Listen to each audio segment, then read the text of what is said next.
I opened my penthouse door and froze. My brother Ethan was already inside his suitcase by the couch like he lived there. He didn't even look surprised. "Mom and Dad said I could stay," he said like that explained everything.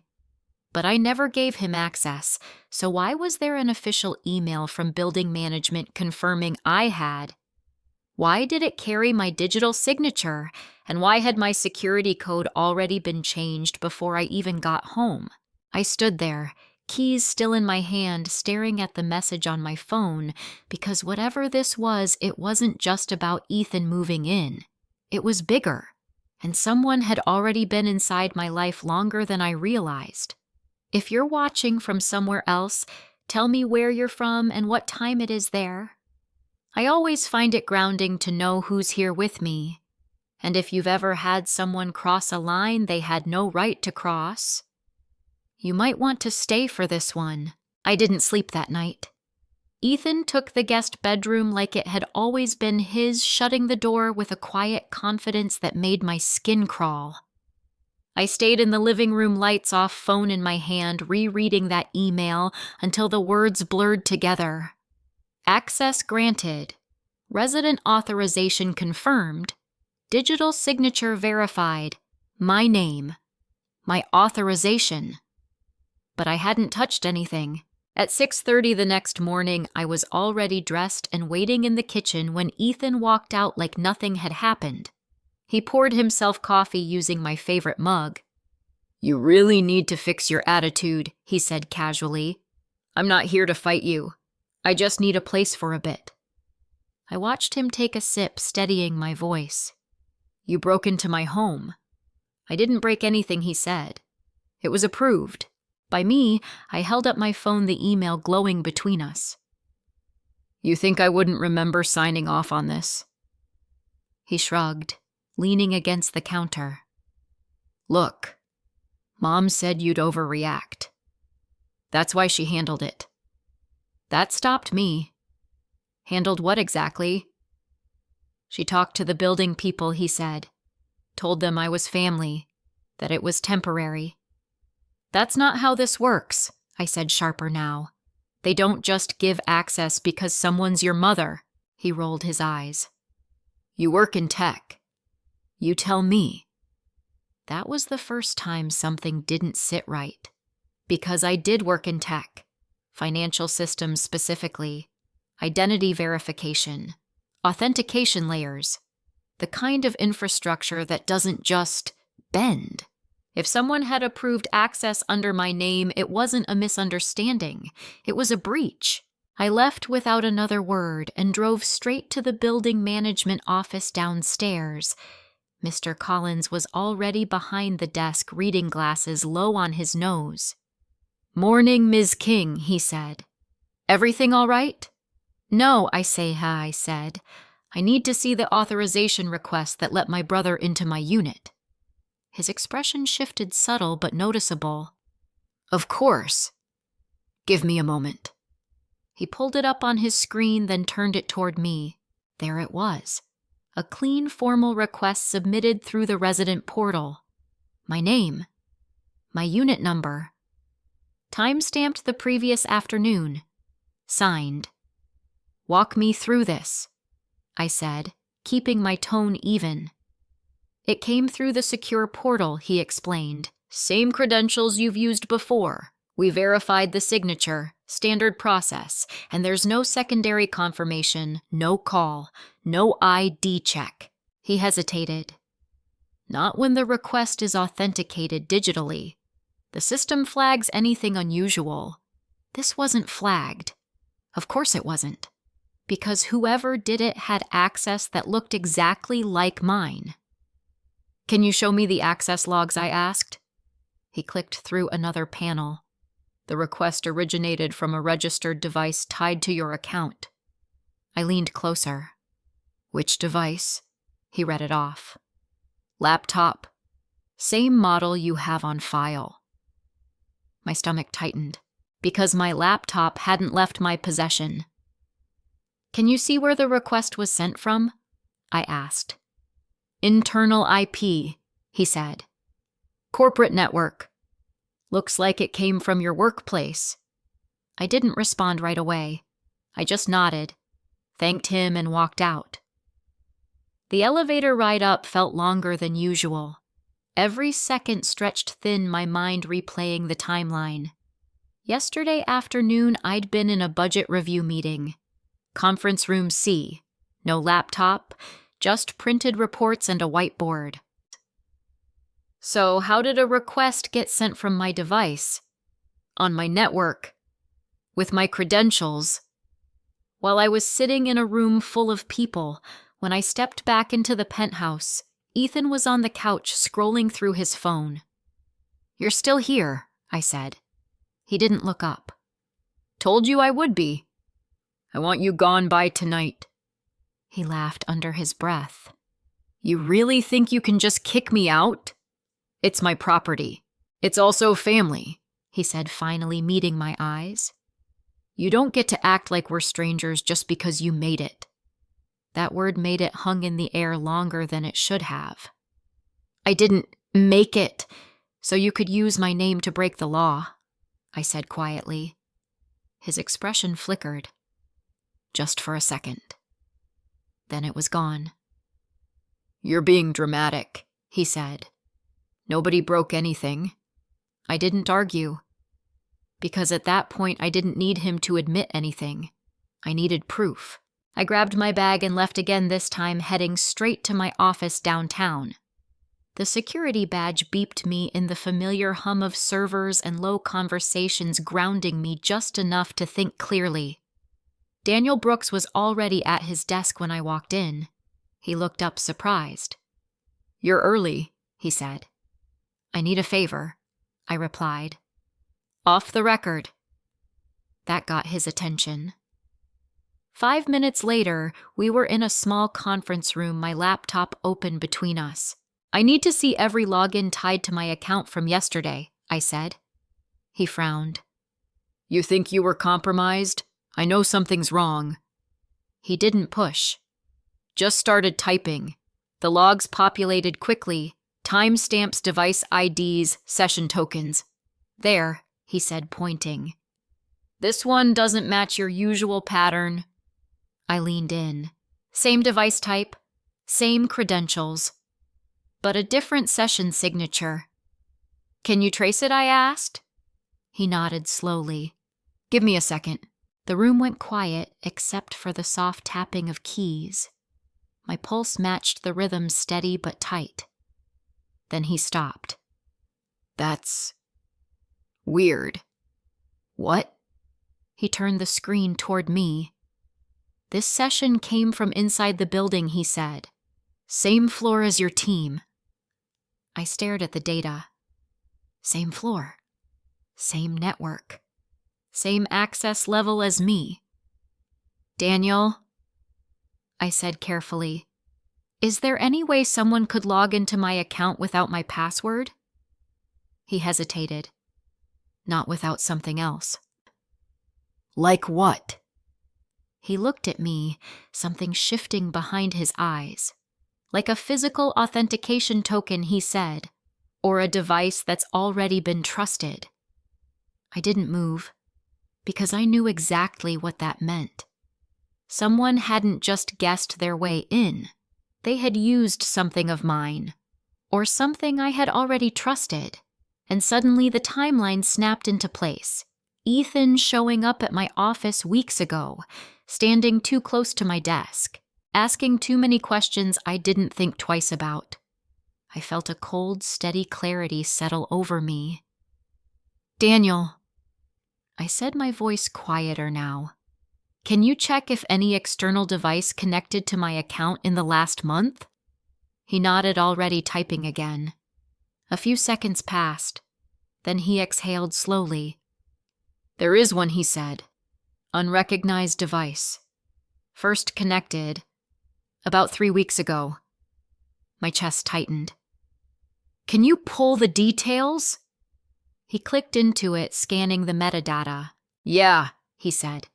"It's tagged as a portable authentication device." I swallowed. Because I didn't own anything like that. Whoever did this, Daniel added, they didn't just log in once. They've been in your system for a while. I didn't respond. I just stared at the screen at the quiet proof that this wasn't an accident. It wasn't temporary. It wasn't family helping family. It was planned. And whoever set it up had started weeks before Ethan ever walked through my door. I didn't go back to the penthouse right away. Instead, I stayed in that small conference room with Daniel, staring at the session logs like they might rearrange themselves into something less personal. They didn't. Every timestamp lined up too cleanly. Whoever accessed my account knew exactly when I wouldn't be at my desk. "Can you pull camera footage from the office floor?" I asked. Daniel nodded. "Security keeps 30 days. What date are we looking for?" 3 weeks ago, I said.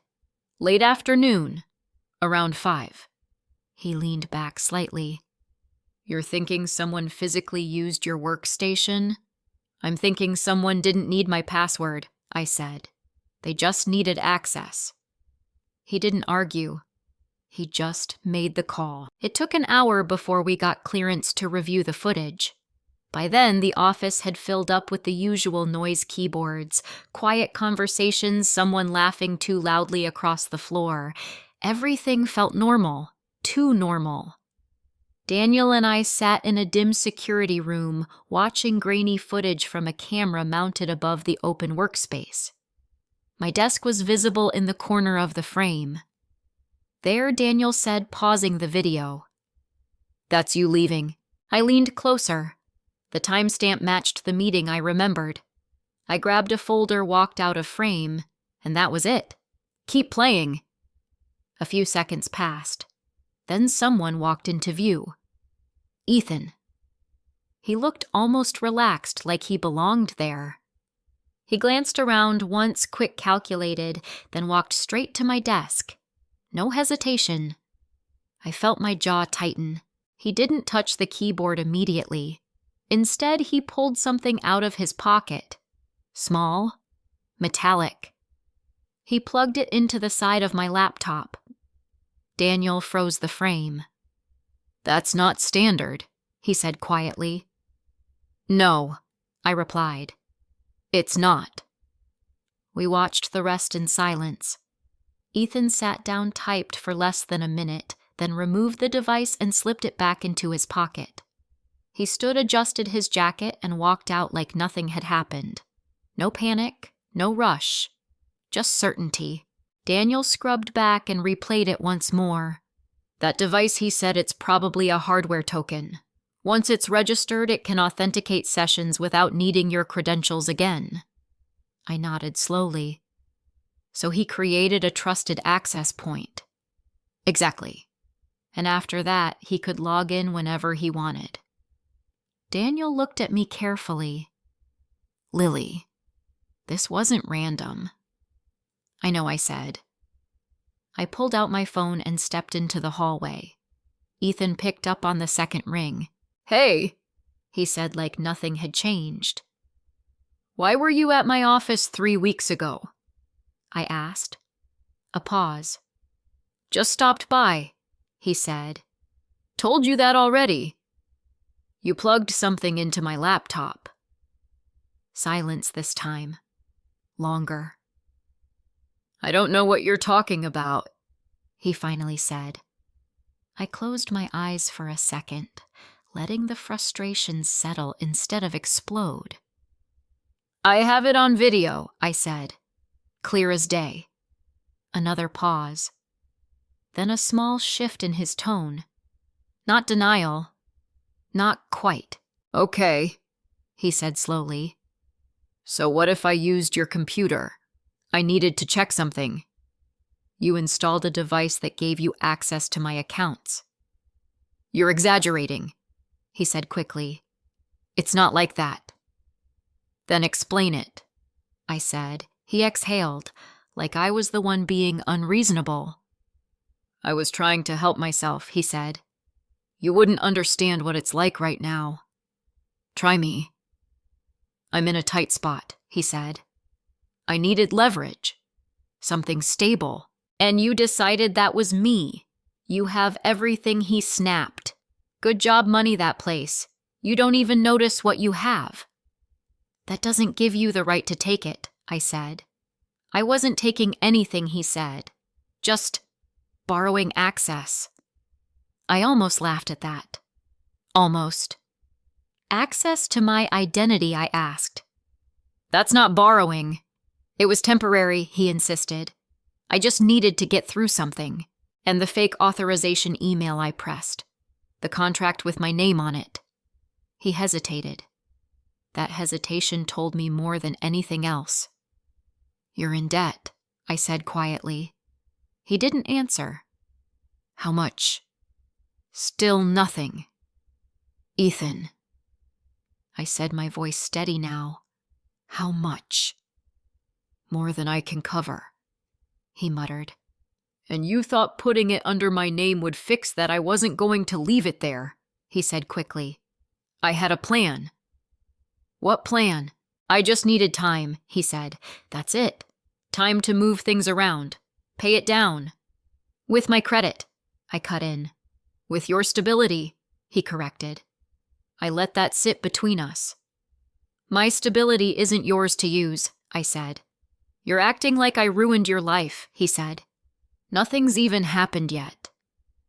That was the moment something shifted, because he genuinely believed that as long as the consequences hadn't landed yet, the damage didn't count. "Something has happened," I said. "You've been inside my accounts for weeks." He didn't respond. "And you moved into my home using a fake authorization," I added. "I told you it's temporary. Stop saying that I snapped. Temporary doesn't make it okay." The silence on the line stretched thin.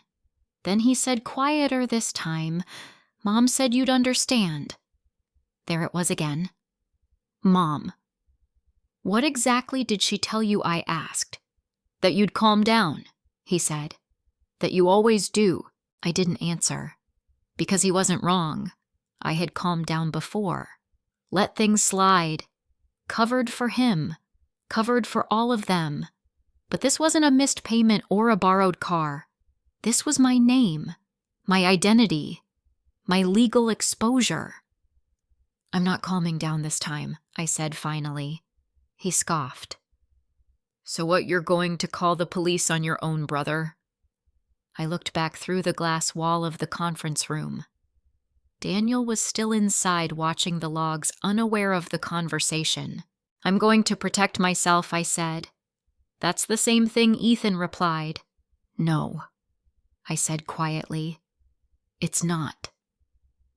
He didn't argue after that. He just hung up. I stood there for a moment, phone still in my hand, the hallway suddenly too quiet.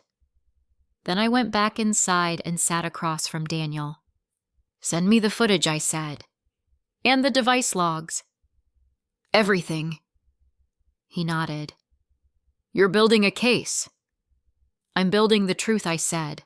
Because for the first time since I walked into that penthouse, I understood exactly what I was dealing with. This wasn't just Ethan making bad decisions. This was something he felt entitled to do. Something he thought I would absorb like I always had. But the part that stayed with me, the part that didn't quite fit yet, was what he said about Mom. She didn't just know he was staying at my place. She expected me to accept it. And if she expected that, then she knew more than she was saying. When I left the office that afternoon, I didn't drive home. I drove to my parents' house, because before I did anything else, I needed to hear what my mother thought she had the right to decide for me. The drive to my parents' house took 40 minutes, but it felt longer. I kept replaying Ethan's words in my head. "Mom said you'd understand. Not might. Not hope." Said it like a certainty, like this whole thing had already been decided without me. Their house looked exactly the same. Same trimmed hedges, same porch light that flicked on automatically at dusk. It used to feel steady, predictable, safe. Now it felt staged. I didn't knock. I used the spare key they'd insisted I keep even after I moved out years ago.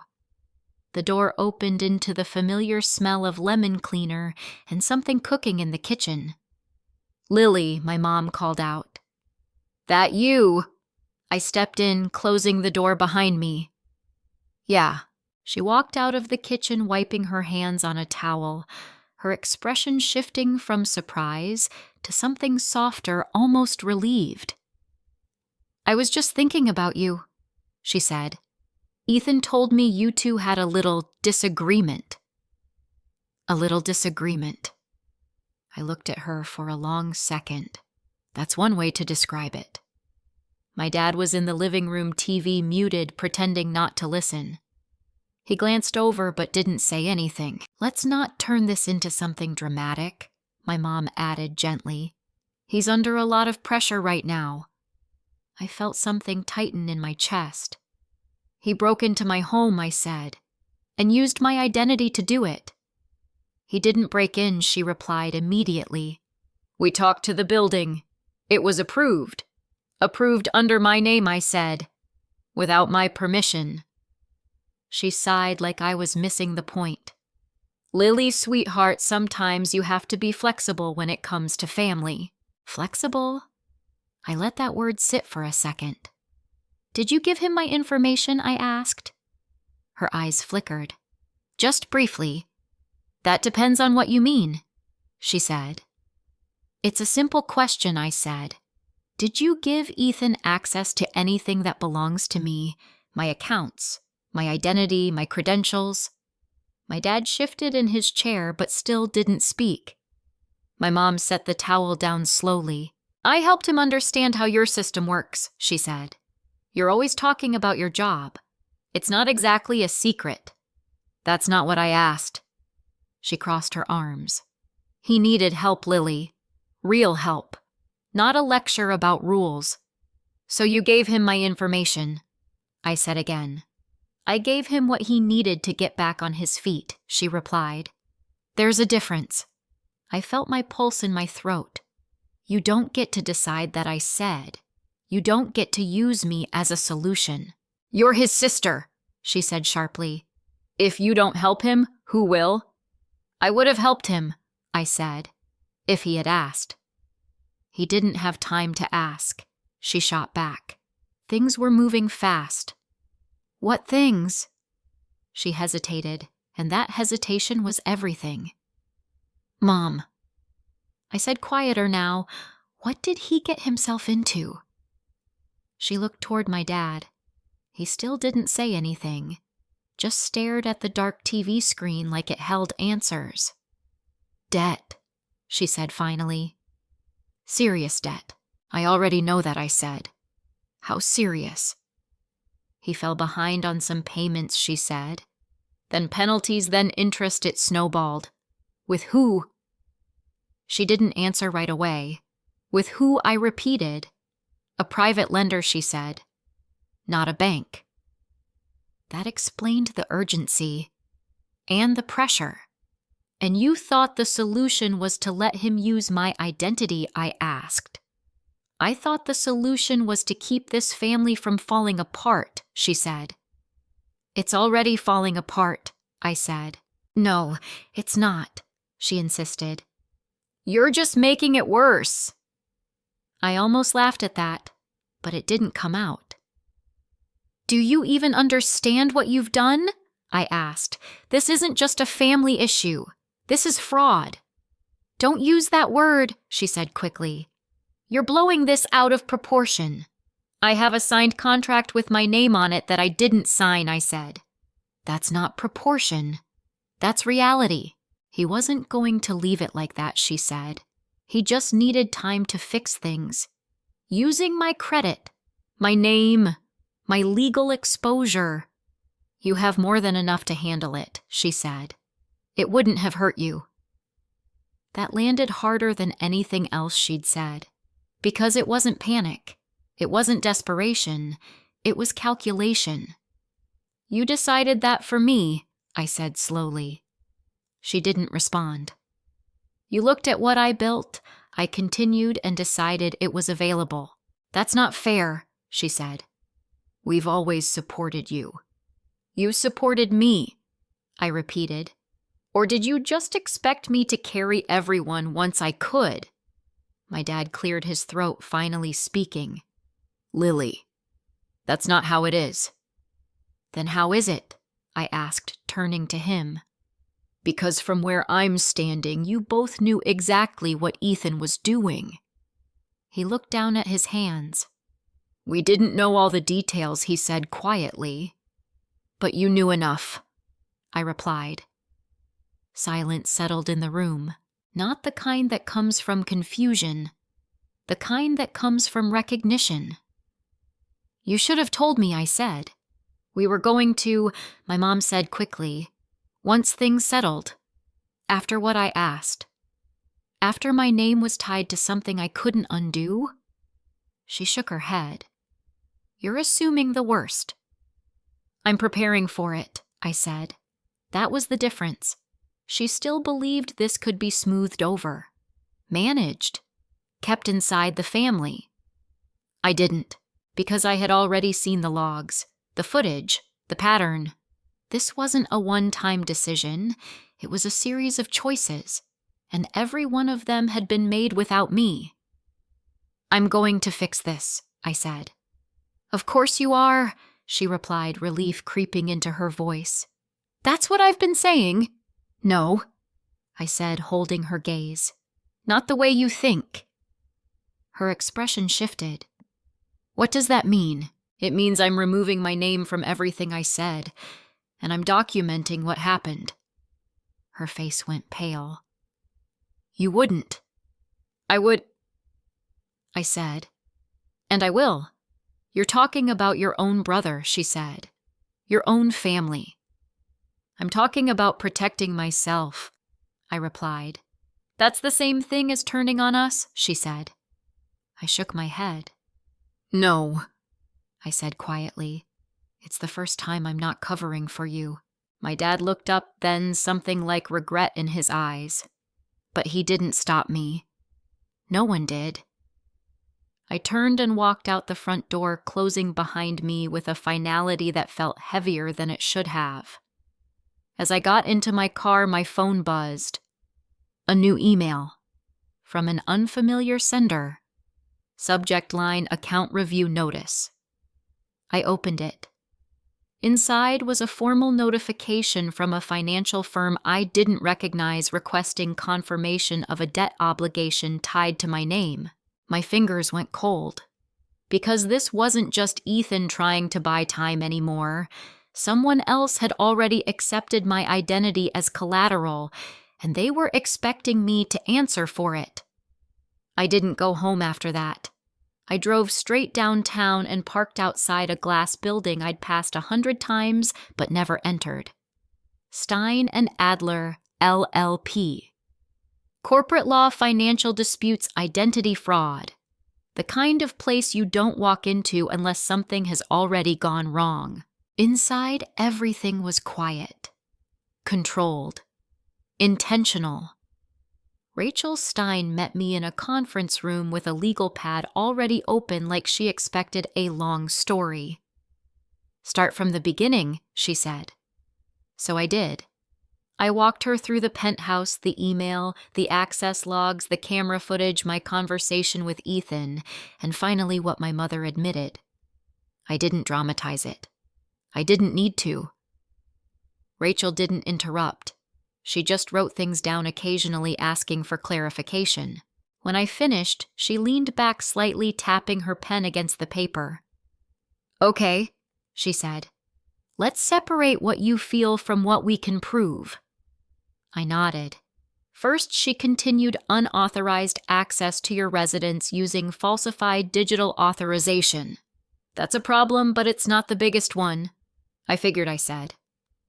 Second, she said, flipping a page, unauthorized use of your identity in financial documents. "That's significantly more serious." She looked up at me. "Do you have a copy of the contract I handed over, the file I'd pulled from my email, the one tied to that account review notice?"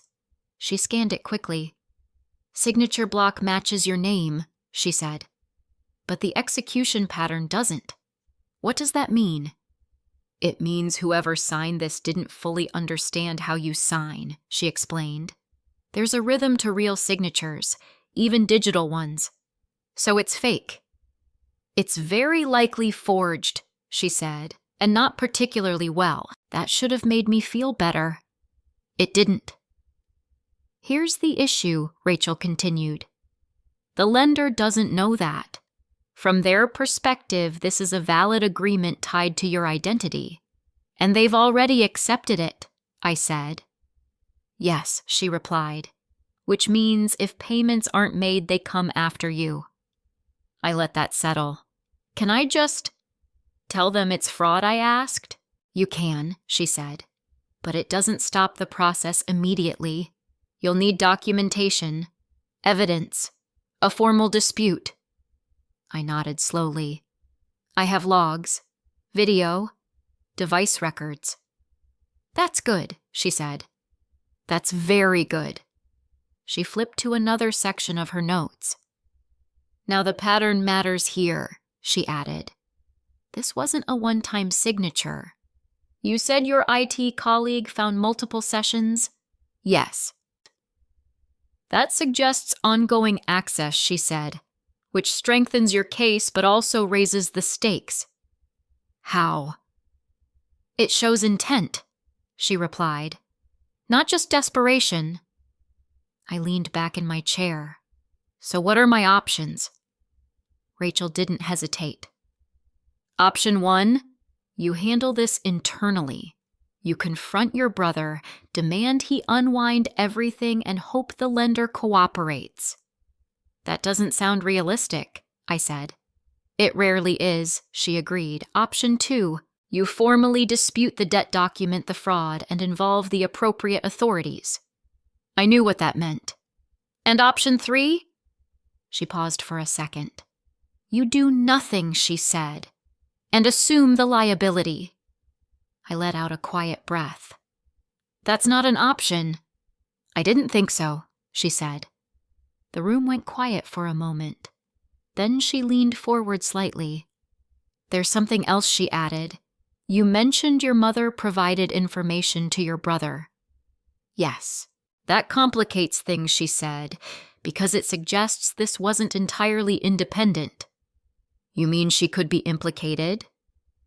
I mean her actions contributed, Rachel said carefully. Whether legally or not depends on what exactly she shared.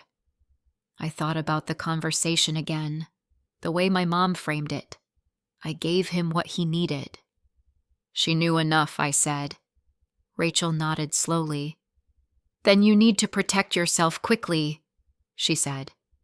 Before this spreads. If your identity has been used once successfully, she explained, there's a risk it's been used elsewhere. Credit lines, accounts, additional agreements. I felt that cold clarity return. Can we check that, I asked? Yes, she said. We'll pull a full report. But in the meantime, she paused, choosing her words. You need to assume your identity has been compromised beyond what you've seen. That changed everything. Because up until that moment, I'd been reacting. Now I had to think ahead. What's the first step, I asked. Freeze your credit, she said immediately. All 3 bureaus. Today. Done, I said. I was already pulling up the apps on my phone. Second, she continued, we document every piece of evidence you have. Logs, footage, emails, messages. I can get all of that. Third, she said, we notify the lender that this is a disputed account tied to identity fraud. And after that, she held my gaze. After that, she said, we decide whether this becomes a legal case. I knew what she meant. Whether I pressed charges against Ethan. The thought sat heavy in my chest. He's my brother, I said quietly. I understand, Rachel replied. But this isn't about who he is. It's about what he did. I didn't answer, because I wasn't ready to say it out loud.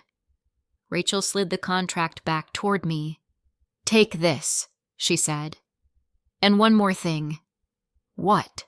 "This level of access," she said, tapping the paper, "doesn't usually happen without preparation." I frowned. He had the device. The access token? Yes, she said. But he also knew where to use it, when to use it, what to sign. I felt my stomach tighten. "You think someone helped him?" I said. "I think he didn't figure this out alone," she replied.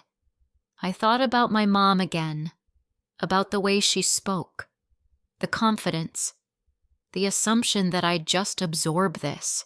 But something didn't line up. My mom wasn't technical.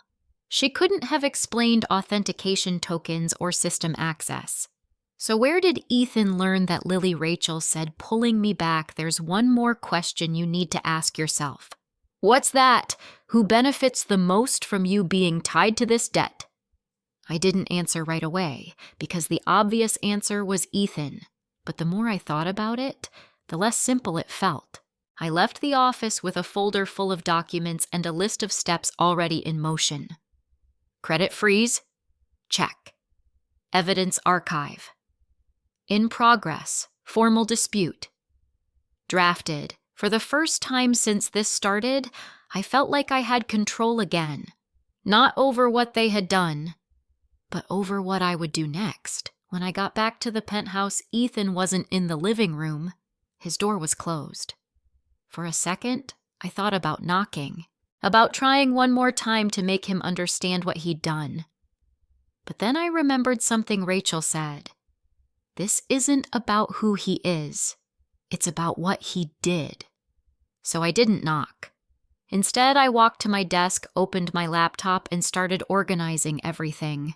Logs, footage, emails, contracts. Piece by piece, I built a record. Not for him. For me. An hour later, I heard his door open. Footsteps. Slow. Hesitant. "Lily," he called out. I didn't respond. He walked into the room, stopping a few feet behind me. "You've been busy," he said, looking at the documents on my screen. "Yes," I replied. "You don't have to do all this," he said. "We can figure it out." "We are figuring it out," I said. He shifted his weight. "That's not what I meant." "I know," I said. Silence stretched between us. Then he spoke again, quieter this time. "They're already asking questions," he said. I stopped typing. "Who is I asked?" He hesitated. "The lender," he said. "They reached out this morning." I turned slightly in my chair. "And what did you tell them? That it's being handled," he said. "By who?" He didn't answer right away. Then he said, "By you." I felt something settle into place. Not panic. Not anger. Just clarity. Because that was always the plan, and now it wasn't hidden anymore. "You told them to contact me?" I asked. He nodded. "They wanted confirmation," he said. "I gave them your email." I stared at him.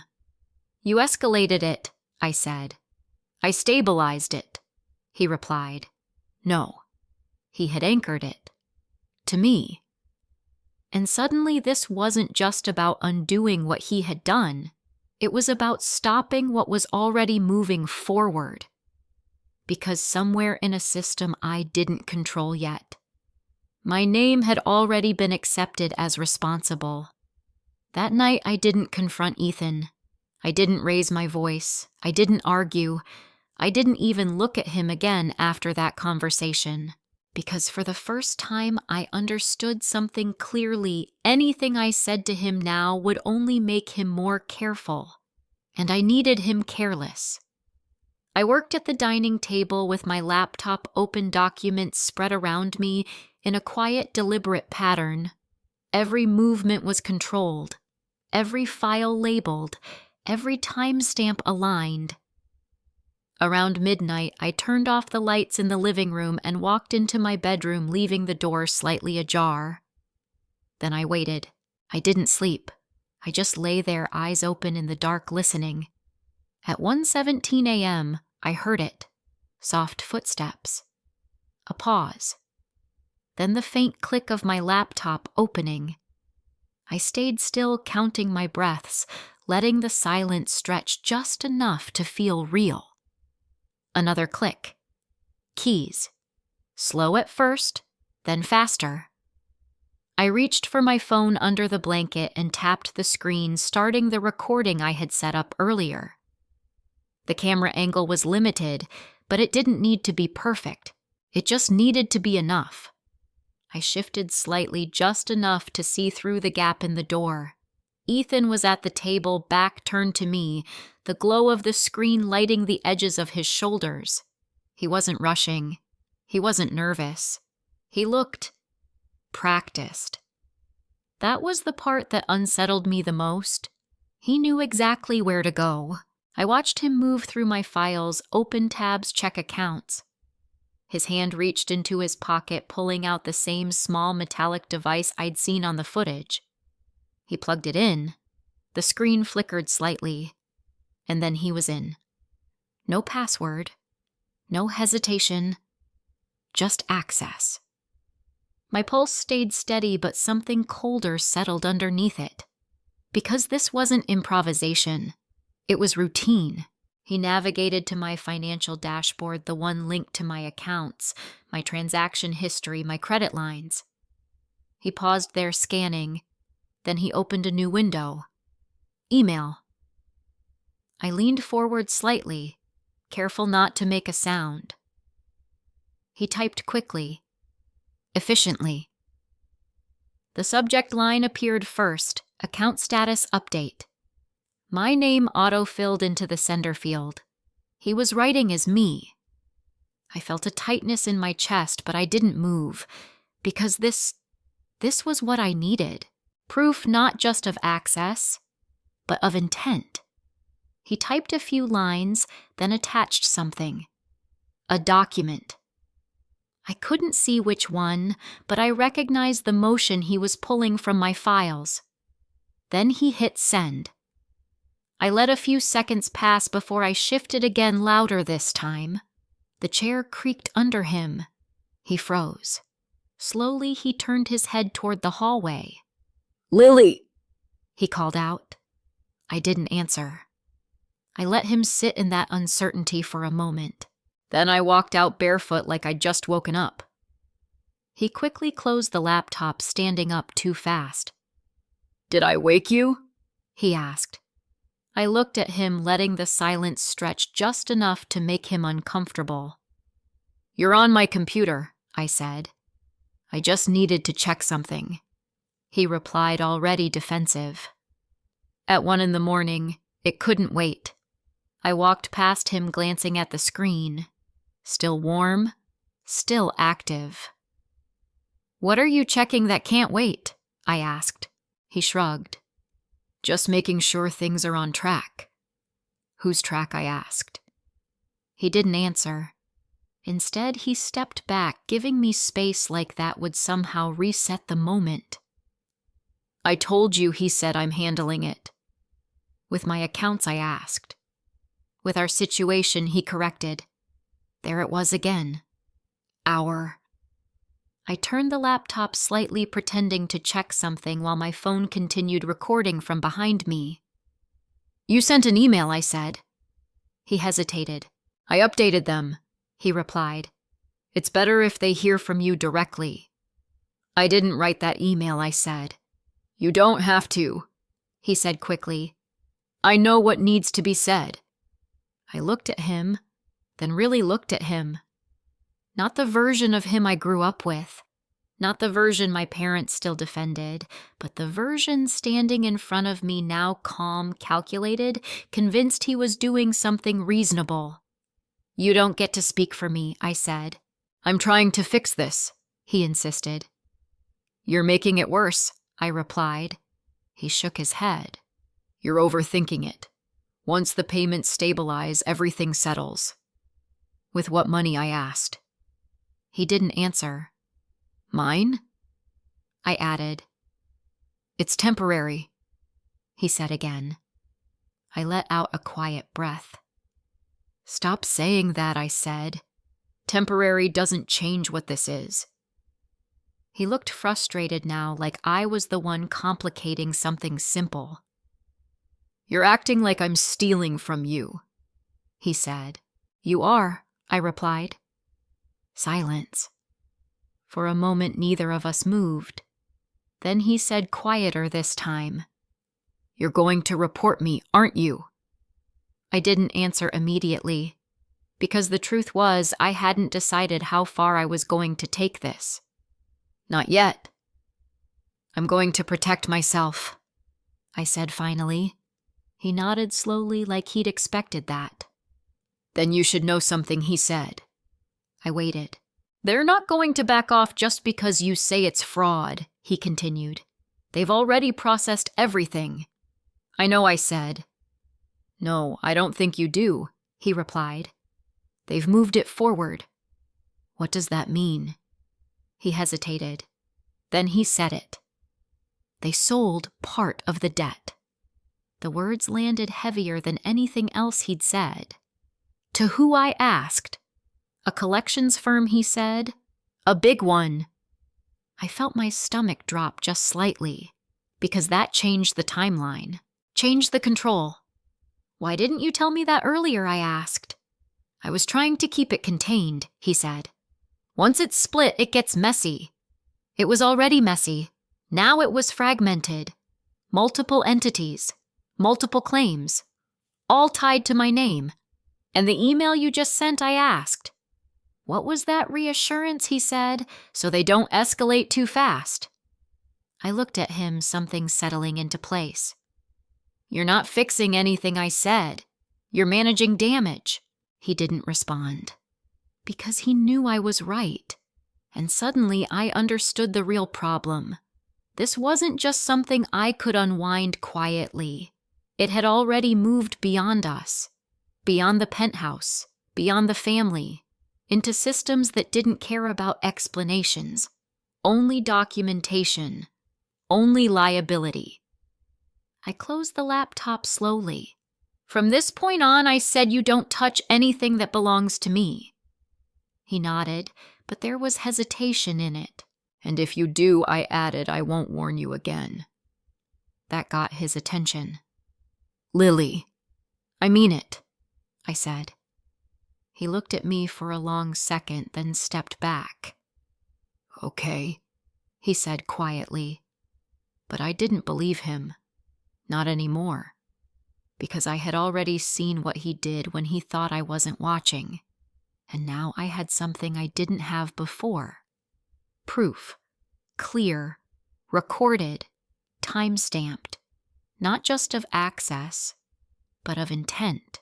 As he walked back toward the guest room, I picked up my phone, stopping the recording. My hand was steady, my breathing even. Because whatever came next, I wasn't reacting anymore. I was building a case. And the moment he sent that email as me, he made sure it wouldn't stay inside this family. I didn't tell Ethan I had recorded him. The next morning, I moved through the apartment like everything was normal. Coffee, emails, a quick check of my calendar. I even left for work at my usual time, letting the routine settle around him like nothing had shifted. But everything had. By 9:15 a.m., I was back in Rachel Stein's office, a flash drive in my hand. This is from last night, I said, sliding it across the table. She plugged it into her laptop without a word. The room filled with the quiet hum of the recording, Ethan's voice, my voice, the timestamps, the unmistakable moment he admitted sending the email as me. Rachel paused the video halfway through. This helps, she said. A lot. How much, I asked. Enough to establish unauthorized access and impersonation, she replied. Combined with the logs and prior footage, this shows a pattern. I nodded, but my chest still felt tight. And the debt, I asked? He said part of it's already been sold. Rachel's expression shifted slightly. That complicates things, she said. Once a debt is sold, it's no longer just one party you're dealing with. It becomes layered original lender collections firm, sometimes even secondary buyers. So they all think it's mine. Yes, she said. Unless we prove otherwise. I leaned back, letting that settle. What's the next step, I asked. Rachel closed her laptop. We move from documentation to action, she said. I've already drafted a formal identity theft affidavit. You'll sign it today. And then we submit it to the lender, the collections firm, and the credit bureaus, she explained. At the same time, we notify law enforcement. The word sat heavier than I expected. Law enforcement. This becomes a criminal matter, she added, not just a civil dispute. I looked down at my hands. I need to understand something, I said. If I do this, what happens to Ethan? Rachel didn't answer immediately. If the evidence holds, and it likely will, he could face charges, she said. Fraud, identity theft, unauthorized access. The severity depends on the amounts involved and his level of cooperation. And my mom, I asked. Rachel met my eyes. That depends on how directly she contributed, she said. But right now, the primary exposure is on your brother. I nodded slowly, because that was the line I had been circling since this started. Family versus reality. You're not deciding what happens to them, Rachel said quietly. You're deciding what happens to you. That landed differently because for the first time it didn't feel like a choice between protecting myself and hurting them. It felt like a choice between protecting myself or letting this continue. I'll sign it, I said. Rachel slid the document toward me. The affidavit was straightforward, clear statements, dates, facts, no emotion.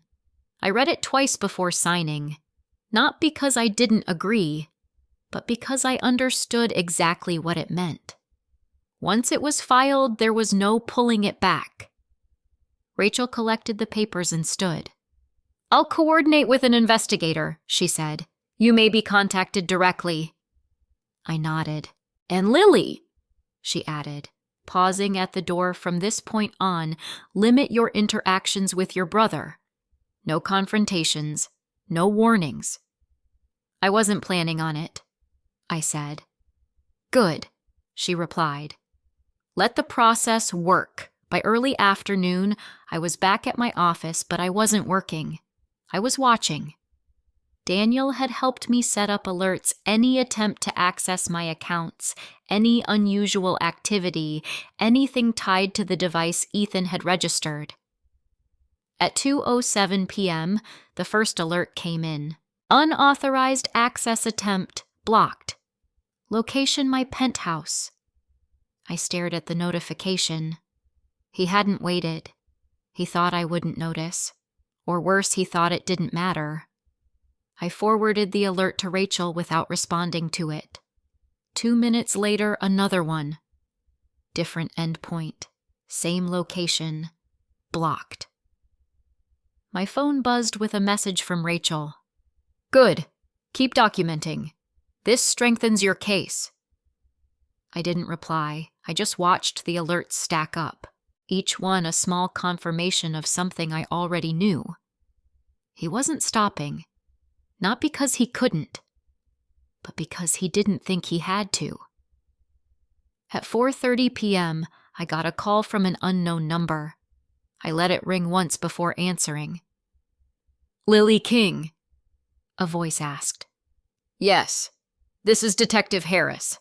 I've been briefed on your case. I stood up slowly, stepping into an empty hallway. Yes, I said. My attorney mentioned you might call. I've reviewed the initial evidence, he said. We'll need to formalize a statement, but I want to ask you a few questions first. Of course. Has your brother been informed that you're disputing the debt? No. Has he made any attempts to contact the lender as you... Yes, I said. Last night. I have a recording. Good, he said. That helps establish intent. There it was again. Intent. Not a mistake. Not confusion. A decision. Is anyone else in your household involved? He asked. I hesitated, because this was the part I hadn't fully said out loud yet. My mother provided him with personal information, I said, but I don't know the extent.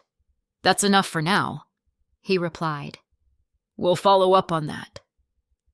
He asked a few more questions, timelines, access points, the device.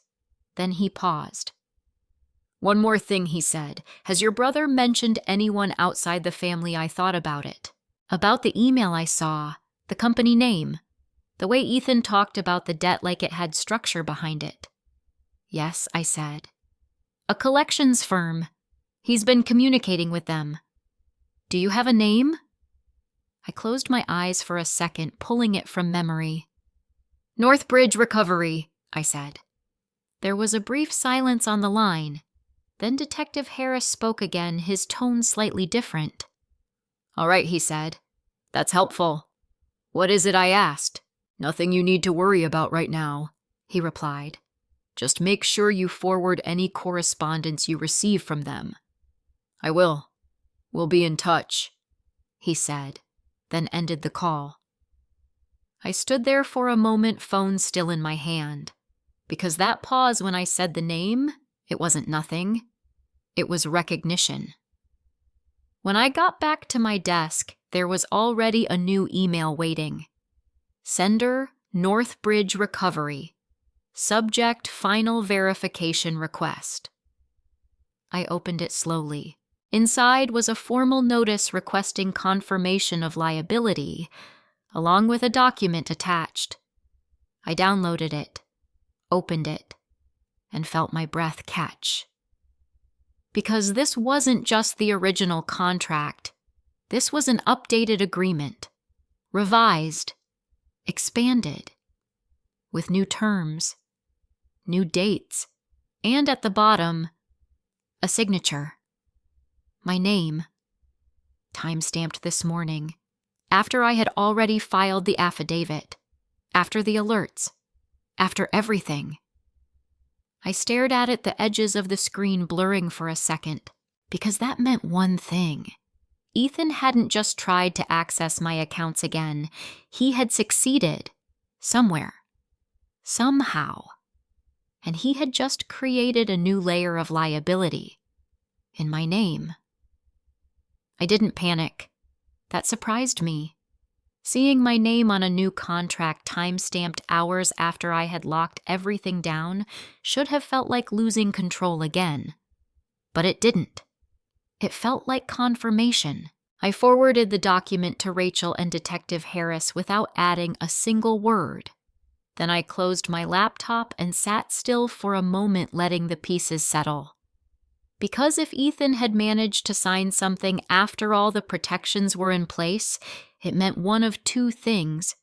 Either my systems weren't secure, or he wasn't using them anymore. My phone buzzed within seconds. Rachel. Tell me you didn't authorize anything she said the moment I picked up. I didn't, I replied. Good, she said. Because this signature wasn't generated through your usual authentication pattern. I stood up slowly. Meaning it didn't come from your accounts, she said. It came from somewhere else that still passed identity verification. I felt something click into place. He's not logging in as me anymore, I said. He's presenting himself as me. Exactly, Rachel replied. And that requires something different. Personal identifiers, verification answers, possibly documentation. My mind went straight to one place. My parents' house. Rachel. I said if someone had my social security number, date of birth, and past addresses. Could they get this far? Yes, she said without hesitation. Especially with a lender that prioritizes speed over depth of verification. I didn't say anything for a second, because I already knew the answer to the next question. Who had that information? I need to confirm something I said. Be careful, Rachel replied. If you're going to confront anyone, document it. I will, I said. And Lily, she added, this new document actually helps you. I frowned slightly. How it shows continued fraudulent activity after formal notice, she said. That strengthens your case significantly, so even him pushing further was evidence. Send everything, she said. We're escalating. I didn't go to the penthouse. I drove straight back to my parents' house. This time I knocked. My mom opened the door, her expression tightening the moment she saw me. Lily, she said. I thought you had work. I do, I replied. This is more important. She stepped aside, reluctantly letting me in. My dad was in the same spot as yesterday. Same chair. Same silence. Where are my documents? I asked. She frowned. What documents? Anything with my personal information, I said. Tax records, old applications, copies of my ID. Where are they? Her eyes shifted just slightly. I don't know what you're talking about, she said. I walked past her straight down the hallway to the small office room they used for storage. Filing cabinets lined one wall labeled Organized Familiar. I had helped set them up years ago. Lily, my mom called after me. You can't just go through things like this. I can if it involves my identity, I said, pulling open the top drawer. Folders, neatly arranged, each labeled with a name. King Robert, King Patricia, King Ethan, King Lily. I pulled mine out. It felt heavier than it should have. Behind me, I could hear my mom's footsteps getting closer. You're overreacting, she said. This isn't necessary. I didn't respond. I opened the folder. Birth certificate copy, old tax returns, credit applications, even a photocopy of my driver's license from years ago. Everything someone would need to prove they were me. My hand stayed steady as I flipped through it, until I saw the gap, a section where something had clearly been removed. Where is it? I asked. What she replied. The missing documents, I said, turning to face her. What did you take out? She crossed her arms, defensive now. I didn't take anything, she said. I held up the folder. This was complete the last time I saw it. Something's missing. You're imagining things. No, I said quietly. I'm not. My dad shifted in the doorway, watching. Patricia, he said softly, just tell her. My mom shot him a look. Tell me what I asked. She hesitated, then exhaled sharply. I gave Ethan copies of a few things, she said, just in case he needed them. What things? Basic identification, she replied. Nothing serious. I stared at her. Nothing serious? I repeated. He just used that information to sign a new financial agreement in my name this morning. Her expression faltered. That's not possible, she said. You already locked everything down. He didn't use my accounts, I said. He used my identity. Silence filled the room. My dad looked away. My mom's face shifted not to guilt, not yet, but to something closer to disbelief.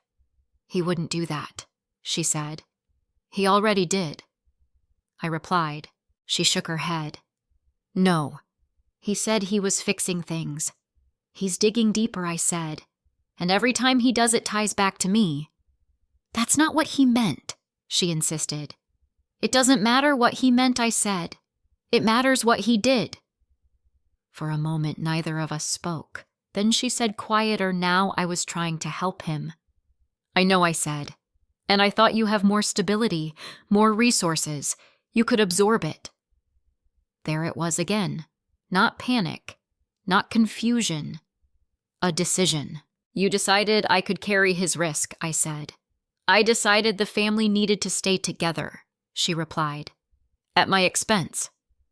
She didn't answer, because there wasn't another way to frame it. My dad stepped forward slightly. This has gone too far, he said. You didn't expect consequences. I cut in. He didn't argue. I closed the folder and held it in my hands. From this point on, I said, you don't share anything about me with Ethan. Not a document. Not a detail. Nothing. My mom looked like she wanted to argue, but she didn't. Do you understand? I asked. She nodded slowly, but it didn't matter, because the damage was already done. I turned and walked out the folder still in my hands. As I got into my car, my phone buzzed again. A message from Detective Harris. We've identified the firm. Northbridge isn't just a collections agency. I stared at the screen. Another message came through.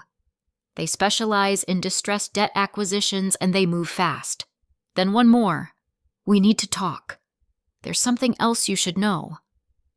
I sat there, engine off the weight of everything pressing in at once. Because if Northbridge was moving faster than normal and Ethan had just signed something new, then this wasn't just about recovering money anymore. It was about securing ownership of something tied to my name. And I had a feeling. I didn't know what that something was yet. I met Detective Harris that same evening. Not at the station. Not anywhere official. A quiet conference room in Rachel's office, neutral ground controlled, documented. Rachel was already there when I arrived, a stack of printed documents in front of her. She didn't say much, just gave me a look that told me this wasn't routine anymore. Detective Harris walked in a minute later, closing the door behind him. Thank you for coming in, he said. We'll keep this efficient. I nodded and sat down. He didn't waste time. Northbridge Recovery, he said. Placing a file on the table isn't just collecting debt. They acquire it fast, aggressively, often before full verification clears. Rachel leaned forward slightly. Meaning they're betting on enforceability over accuracy.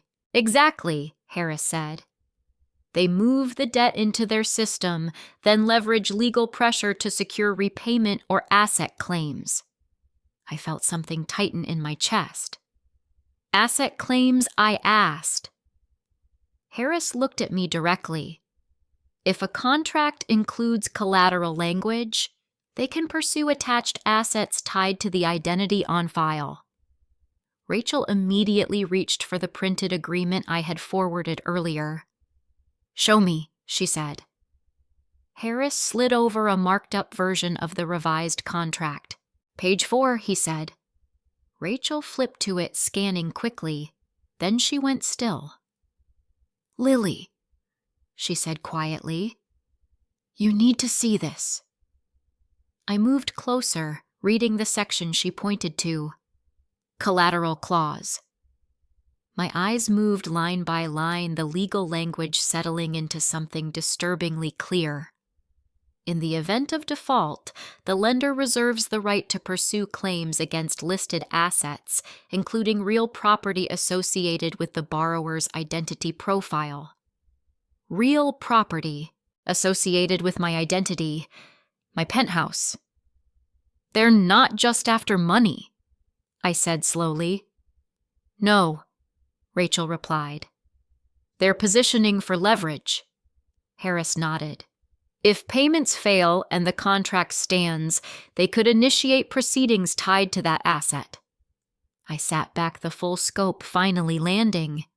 Ethan hadn't just tried to buy time. He had tied my home to his debt, without telling me, without asking, just assuming I'd fix it. Is it enforceable? I asked. Rachel didn't hesitate. Not if we prove fraud. But until that's formally recognized, they can act as if it is. So they could move before this is resolved. Yes, she said. That's why timing matters. Harris folded his hands. We're already flagging the case internally. That slows them down, but it doesn't stop everything. I nodded, processing. What about Ethan? I asked. We'll bring him in for questioning, Harris said. Soon. And if he cooperates, that affects how this proceeds, he replied. But it doesn't erase what's already been done. Rachel turned to me. We need to act on 2 fronts, she said. Legal and operational. Tell me, I said. Legally, we continue the fraud dispute push for immediate invalidation of the contract and document every unauthorized action, she explained. Operationally, we secure your assets, she said. Completely. I knew what she meant. The penthouse, every access point, every system. Already started, I said. Codes changed, accounts locked. Good, she replied. But we go further. She slid another document toward me. A formal notice to the building, she said, revoking any third-party authorization, effective immediately. I signed it without reading twice. Also, she added, we notify Northbridge that any attempt to attach assets will be contested under fraud statutes. Harris stood gathering his file. We'll coordinate from our side, he said. But Lily, I looked up.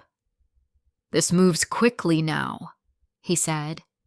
You need to stay ahead of it. I will, I said.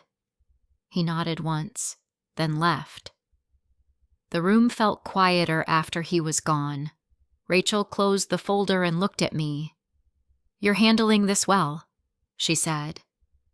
I don't feel like I am, I replied. That's normal, she said. Control doesn't always feel calm. I let out a small breath. Do they know I asked? Northbridge, she said. Not yet. They will, I said. Yes, she replied. And when they do, they'll adjust. How? They'll try to secure what they can before losing leverage, she said, which meant pressure. Calls, emails, possibly more documents, more attempts to anchor this to me.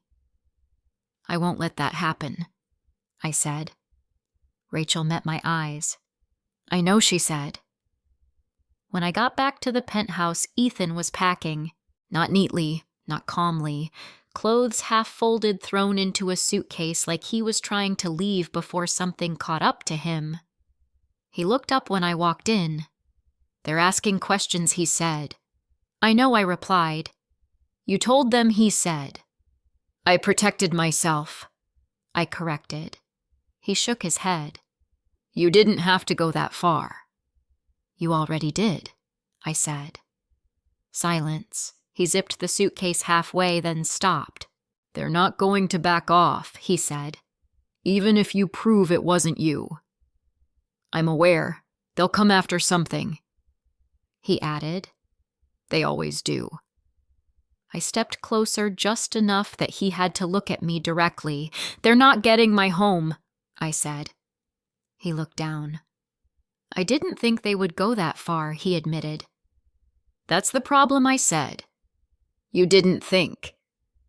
He didn't argue. For the first time since this started, he didn't try to justify it. I just needed time, he said quietly. And you took it from me, I replied. He nodded like he understood that now. But understanding didn't undo anything. When do you leave? I asked. Tonight, he said. Good. Another silence. Then he said, I didn't mean for it to end like this. I looked at him for a long second. Neither did I said. He picked up his suitcase and walked toward the door. He paused there, hand on the handle, like he wanted to say something else. But he didn't. He just left. And just like that, the penthouse was quiet again. But it didn't feel the same, because the threat hadn't left with him. It had already been sent, filed, processed, somewhere in a system that still believed I was responsible. I walked to the window looking out over the city lights. And for the first time since this started, I allowed myself to feel it fully. Not just the anger, not just the betrayal, but the shift. Because this wasn't about stopping Ethan anymore. It was about outpacing everything he had set in motion and making sure, when it all came down, my name wasn't the one left holding it. The quiet after Ethan left wasn't relief, it was space. And for the first time in weeks, I could think without reacting. The next morning, Rachel called before I even opened my laptop. "We got ahead of it," she said. I sat down slowly. "How far ahead?" "Northbridge received the formal dispute, the affidavit, and the supporting evidence overnight," she explained. "They've flagged the account internally." "That means they're backing off?" I asked. "It means they're pausing enforcement actions," she said. "Temporarily." Temporary. For once, the word didn't bother me, because this time it was attached to something real. "What about the contract?" I asked. "We're challenging its validity," she said. "And with the new evidence, especially the post-affidavit activity, we have a strong position." I nodded even though she couldn't see it. "And Ethan?" I asked. There was a brief pause. "He's cooperating," she said. "He provided a statement this morning." That surprised me. "Voluntarily?" "Yes," she said.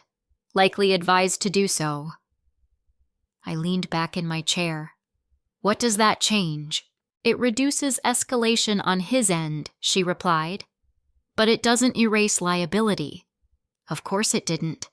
Nothing erased what had already happened. But it changed the trajectory. "Will they still come after me?" I asked. Rachel didn't soften it. "They'll try to protect their position," she said. "But legally you're moving out of the line of fire." Out of the line of fire. Not untouched, not unaffected, but no longer the target. "That's enough," I said quietly. "It is," she agreed. The next few weeks moved differently. Not fast, not chaotic, just deliberate. Every communication went through Rachel. Every document was reviewed, logged, and answered.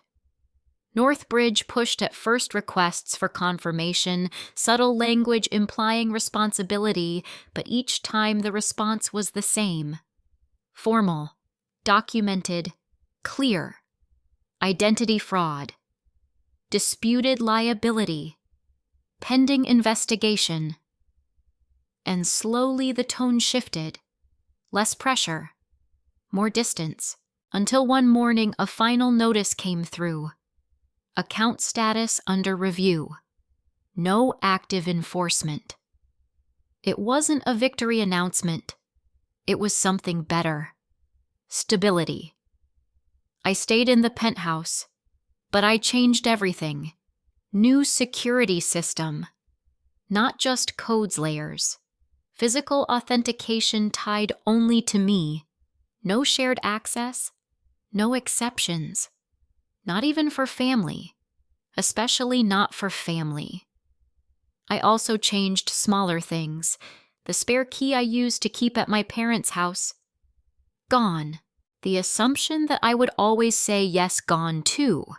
I didn't cut them off completely, but I drew a line they couldn't step over anymore. Calls became shorter, visits became rare, and conversations when they happened stayed on safe ground.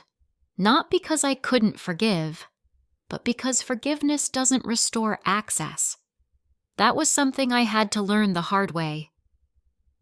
One afternoon a few months later, I was sitting at the same dining table where Ethan had used my laptop. The same spot, the same light coming through the windows. But everything felt different. Not lighter, just clearer. Daniel stopped by that day dropping off a report I had asked for. "All clean," he said. "No unusual access. No residual connections." I nodded. "Good." He glanced around the apartment. "Feels quieter," he said. "It is," I replied. He hesitated, then added, "You handled this better than most people would." I gave a small smile. I handled it the only way I could, I said. And that was the truth. Because this wasn't about winning. It wasn't about proving a point. It was about refusing to carry something that was never mine to begin with. I still think about that night sometimes. The email, the signature. The moment I realized someone had been inside my life without me knowing. It didn't break me, but it changed how I see things. Trust, boundaries, family. They're not automatic anymore. They're intentional, and they're protected.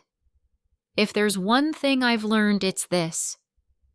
You can love people and still refuse to absorb the consequences of their choices. You can understand someone's struggle without becoming their solution. And you can walk away from something that looks like family if staying means losing yourself. I didn't get everything back. Not the version of my family I thought I had. Not the ease that used to come with it. But I got something else. Control, clarity, and a space that was finally mine again. Sometimes the hardest part isn't what people take from you. It's realizing they expected you to carry it without asking. If you've ever been put in that position, you're not alone. Setting boundaries doesn't make you cold, and protecting yourself isn't the same as getting revenge. You can care about someone and still say no. You can forgive and still keep distance. If this story resonated with you, I'd really like to hear your perspective. What would you have done differently? And if you've lived through something similar, your experience might help someone else feel less alone. And if you want more stories like this, stories that explore family boundaries and the quiet ways people reclaim their lives, feel free to subscribe. This is a fictional story created for entertainment, education, and reflection.